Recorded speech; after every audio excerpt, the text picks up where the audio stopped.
Okay, during this Native Women of Oklahoma Roundtable discussion, I'd like to talk particularly about the stereotypes and cultural representations that we might face in popular culture and how it affects our lives. Well, Native women went from being far more empowered than non-Native women at the point of contact to now having the highest statistics for every social malaise that could possibly attack us in any way. We're at a higher risk for violence. We're at a higher risk for sexual violence. All of our health risks are huge. And we are ironically the most and least educated segment of the U.S. populace. We have more, I think, graduate degrees and high school dropouts, ironically, than anyone. Heather, you'd know more about it than I do. Well, and what's interesting though is that Native women make up more of the Native college student population, about 60%, both at the undergraduate and graduate level. And so we've seen a real shift where Native women are really becoming more empowered, I think. I think that's why we see a shift in Native women taking on more leadership roles. But certainly when we look at colleges, Native women make up 60%. So they're entering college, they're graduating college at higher rates than Native males. And so there have definitely been some shifts, as Kim's talking about, in terms of empowerment. And at the point of contact, post-contact, and as we moved into a period now where we see Native women being much more empowered and really taking on those leadership roles and through education. But you're right, we do still have we have that, but then we also have all of these really dire statistics that post-contact and that interaction has really impacted Native women in a negative way in terms of our overall well-being. Well, and I think it's really interesting too, because American Indian women professionals kind of walk in two worlds. Whenever you're with your family, you still have the threads of traditional family governance and community governance that have always held true in our own tribes and our own communities.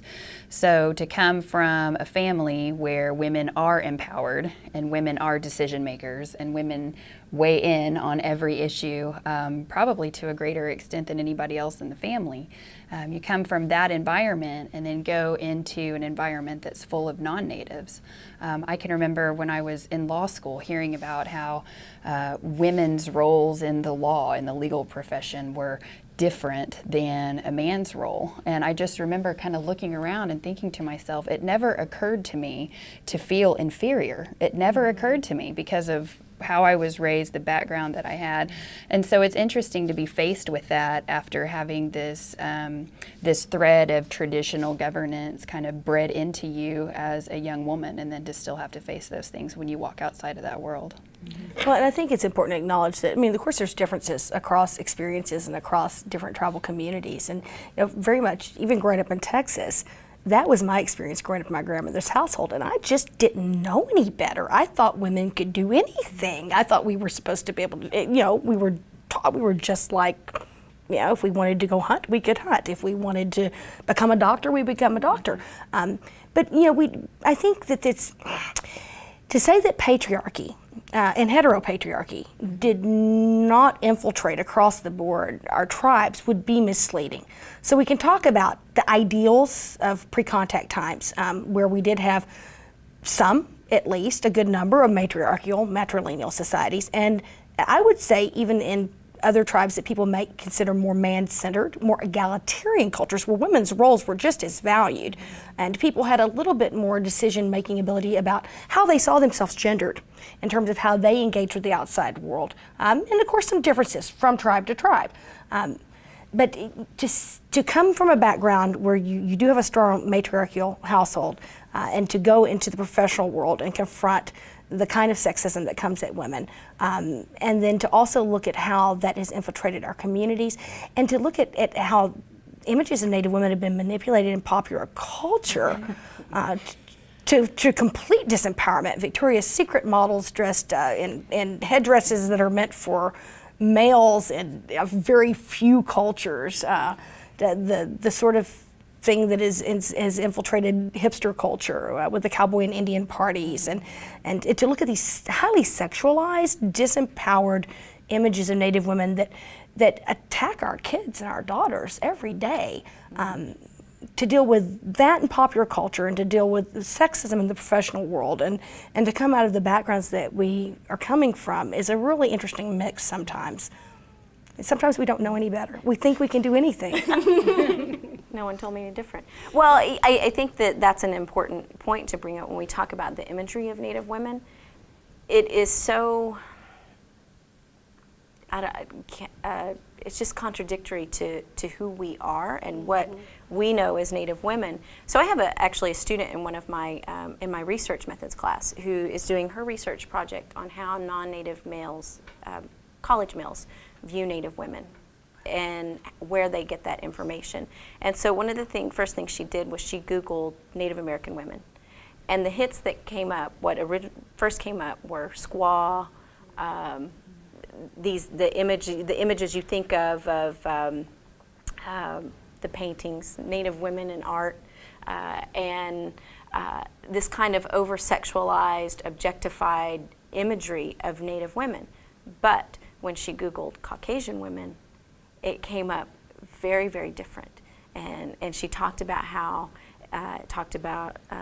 happy Caucasian woman, professional Caucasian woman, and it brought up all these different dimensions of being a woman, whereas with Native women, it was really all about the sexualization of Native women. So when you're in a college environment and you have groups that have, what was the most recent in California, the Colonial Bros and Navajos party.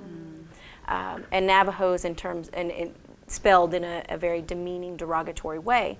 But this is nothing new. This has been going on, and it's the imagery that is out there on Native women. So we wonder, why are Native women more likely to be abused or sexually assaulted by non-Native males or non-Natives in general? Well, let's think about how we portray Native women in larger society, not as complex human beings, as empowered human beings. So it's really, really interesting, those kind of things which seem for many so innocent, but they're not, because they have huge impacts, and it is very contradictory to who we see ourselves as and what we represent and what our grandmothers and mothers and our families have told us who we are.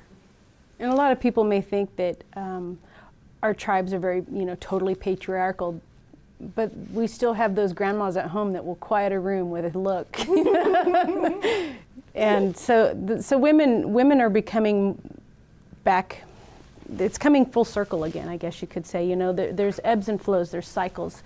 We've been in a cycle of man for a long time, and now that cycle's shifting again into the women again, and here we are. I actually had a friend who talked about that, and from her tribal perspective, that there was actually a prophecy about that there would be this time of imbalance where you had this kind of male-dominated era, I guess, and that it would produce this imbalance, and that women would come back into those positions to restore balance and to, I guess, correct what the wrongs that have been done, and to bring things back in balance, and to make that change. And she talked about that and how we're seeing that, and that it looks like we're in that time now. Well, gender equality is the gateway drug to diversity. Wendell, for such a great discussion about the effects of Native representations in popular culture.